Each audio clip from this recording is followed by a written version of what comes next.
Thank you for joining me here on the last segment of today's show. Some more of rankings, some more lists that I wanted to bring you guys just based on my opinion. This sort of panic rating that I don't want to say I developed it, but I wanted to bring it to you guys here based on some of the teams that unfortunately lost in week one and going through my level of panic with each team based on any injuries, on how they looked, on any sort of factors like that that kind of affect my level of panic in them already after week one.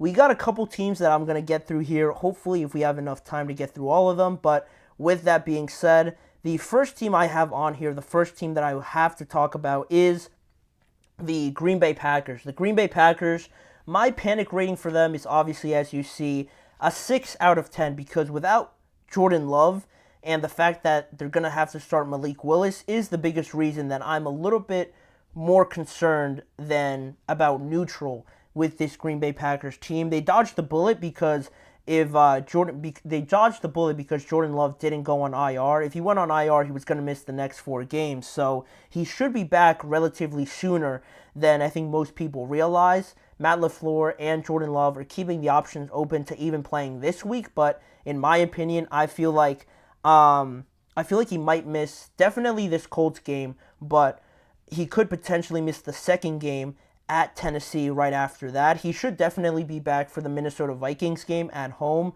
but to me, I don't think it's likely that he plays in just the next game after this injury against the Colts, but also I wouldn't think it's too smart to throw him back out there if he's not 100% to rush him back or anything like that. So I'm looking at that as some of these reasons why I have a higher rating of panic because with how good the Colts looked, with how good the Titans looked outside of, the last couple of drives there where their offense didn't do anything and just gave the game away. Their defense looked relatively solid as well. I'm not confident at all, really, sorry to say, in Malik Willis at this point in time because he just got traded there.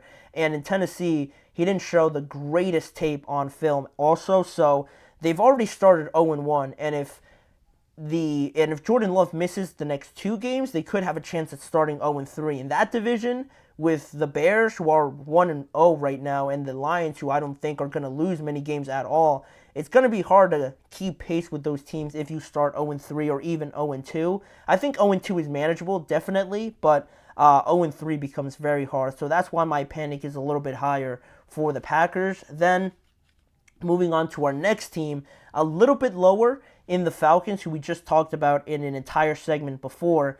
It's just, again, stems from Kirk Cousins, the offense, and how it looked. With Kirk Cousins in there, how does his health look? His level of mobility? Is that just going to get better as we go through the weeks? Or is this something that is not going to improve and we're going to see the same result, the same offense there week to week to week? That's something that this Falcons team, again, can have. You just got to know if Kirk is 100% healthy or not. You can't continue this way to be so vanilla and so predictable on offense. This team is too talented. They have too many good players to be anything but predictable. So that's where I stand on them. They have also the easiest schedule in the NFL and the easiest division, in my opinion, as well. They could switch to Michael Penix as well, too, because, like I mentioned before, they at least have that option to give Kirk Cousins some time on the bench if he's not 100% yet. But then you kind of have a situation like the Steelers do right now. So that's a whole different discussion if we even get to that. But again, the next games are concerning. If this offense looks anything close to what they did in week one, I think week one was the gimme game to a lot of people for this Falcons team, underestimating the Steelers at home with Kirk Cousins. They weren't expecting this team to put up 10 points, and now they have to go to Philadelphia, which, say what you want about their defense, going to Philadelphia and their offense looking as good as it did, you're going to have to score points. 10 points is not even going to come close on the road as well. You could start 0-2, and then you have to host the Kansas City Chiefs, who just put up a good amount of points on the Ravens and are probably one of the 2 best teams in the NFL. This Falcons team is threatening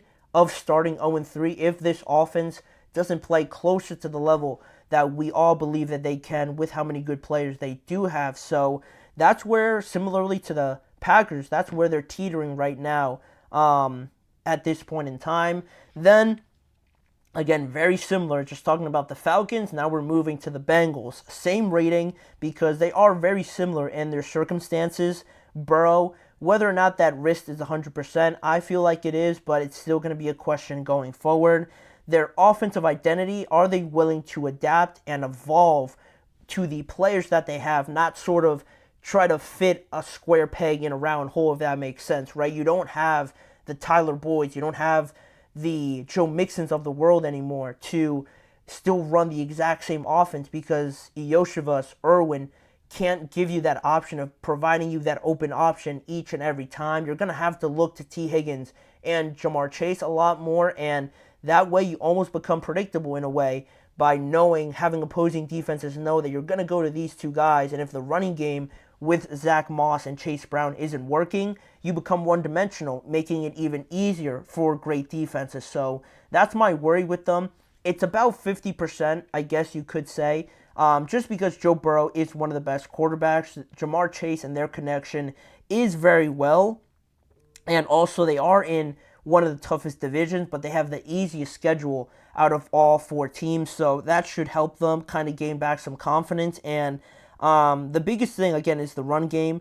Not being able to change their scheme is something that I believe could derail them if they're stubborn enough to not change it. But moving on to quickly the next two teams, because I think we kind of know where we stand with them. 9 out of 10 for the Giants. I think, with Daniel Jones, as long as you have him in there, I don't think you're going to win many games. They're gonna win one, right? They're not going to go winless. That's nearly impossible to do, but they have good players on this team to go winless. It's not realistic, but you're not going to win many games with Daniel Jones in there. The aura, the attitude, the just everything about the Giants right now seems to be down and negative with the interviews you see after the game, with the gameplay on the field, the body language and everything. That needs to change. I said it yesterday that it's not too early to bench Daniel Jones already. I don't care what kind of contract he has. You have to do something to change it, or else you're just going to conform to the idea that you're just going to be a 3-win, 2-win team or something like that. So my level of panic right now is pretty much at the max level for the Giants. And similarly, the Carolina Panthers are the next team. Same thing, right? The two worst teams from week one. My concern with them is the poor displays on both sides, the lack of development, I guess we could say, from Bryce Young, looking as shaky, as poor as he did last year, with some better players coming in, but still they somehow look like the Panthers from last year is a concern. The injury to Derek Brown on the defensive side of the ball is huge. That defense just gave up 50 points basically, and now you lose your best player. I can't foresee that getting any better. And just also the future of this team, right? Because if it does go very bad, like it looks like it could, I don't want Bryce Young to have to go through another head coach, learn a whole new system, because now we're 3 years in, going after next year with potentially another head coach into year 4 where you lack that consistency, and it makes Bryce Young look bad. And they used up a first-round pick on him, obviously. So they're right there in terms of maximum level of panic with the Carolina Panthers. Then the Las Vegas Raiders is another team I wanted to bring up on here as well. They, the quarterback, Gardner Minshew, I don't think played terribly bad. The stats would suggest he did all right, but there were some moments where the running game didn't really help out this team too much. He got the ball to Devontae Adams, to Brock Bowers, which was a good sign, but the lack of different dynamic aspects that this offense brings with Zamir White, I was expecting to see more out of him, but again, that fell flat. The lack of, I guess, just deception and creativity that this offense has is something to concern me. They have the 8th hardest schedule in the NFL, which isn't doing them any favors. If the record doesn't improve, then do you switch quarterbacks? And if you do switch quarterbacks, is Aiden O'Connell going to play better individually than Gardner Minshew? Which, if it goes the wrong way, then you have this quarterback carousel problem, right? Everybody love saying that if you have two quarterbacks, you really have no quarterbacks, right? And whether it is true or not, I've heard it too many times, and it's going to be true in this situation with Gardner Minshew. If they don't get the offense at least clicking a little bit more, looking a bit more dynamic to help out this defense, which is good. I want to believe they do have good players, but also their run defense didn't look great, at least in this first game. Allowing J.K. Dobbins to run for almost 130 yards isn't great, obviously. So that is something they have to figure out because they have good players on their team. Then the last team I want to bring up here is obviously the Cleveland Browns. We talked about them enough, really, with Deshaun Watson. My level of panic in them is at an 8, just because the expectations of this team, and I think out of all these teams in the AFC North, they potentially look the worst. And they have one of the best rosters, and it's weird to put them in this conversation as potentially being the worst team, because that's a huge drop in expectations to reality when it does set in, right? They're considered to be one of the best defenses in the NFL. They have good receivers, a good running back with Nick Chubb when he comes back, right? But you have the potential of not being good just because your quarterback isn't playing well. How that would be such a huge disappointment with how good this overall roster is. Also, you throw in there the contract, obviously has been talked about enough. What the Browns gave up to acquire Deshaun Watson for him to perform like this is also not doing them any favors and just adding to that huge disappointment if it does come to it, worst case scenario. Watson obviously not playing very well right now, and I don't want to get into it because, one, we're at the end of the show, but also you have this new sexual assault lawsuit that allegedly, not allegedly, that is being filed against Deshaun Watson for some things that he did in 2020. I'm not going to mention them, but you can go read that up on your own time. Sexual assault and battery is the lawsuit from 2020. Now this pops up, and anytime things like this pop up, it becomes very ugly off the field, and then it becomes a distraction on the field, and that's the last thing Deshaun needs at this point in time. And, it's just a very bad situation, not unnecessary, but just very ugly situation now for the Browns with all these things popping up now. It's not in a good place. That's why my level of panic in them is an 8 out of 10, and that's the team we're going to end off with on my panic ratings for Week 1.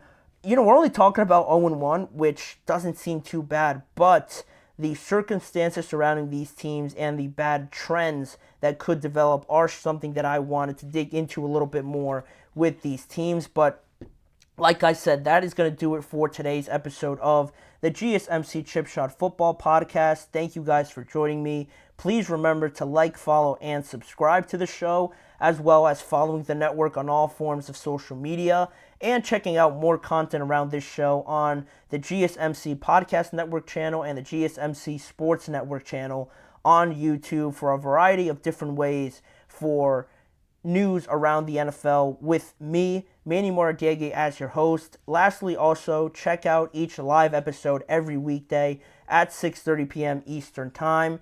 Thank you guys for joining me on today's show. I'll see you guys all back here again with me tomorrow.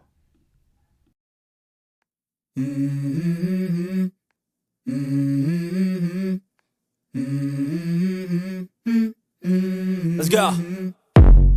I wake up to a little bit of drool on my pillow, feel like it's gonna be a bad day. Yeah, I'm tired of shit, and the coffee ain't hit yet, damn, ain't that great. I don't wanna go to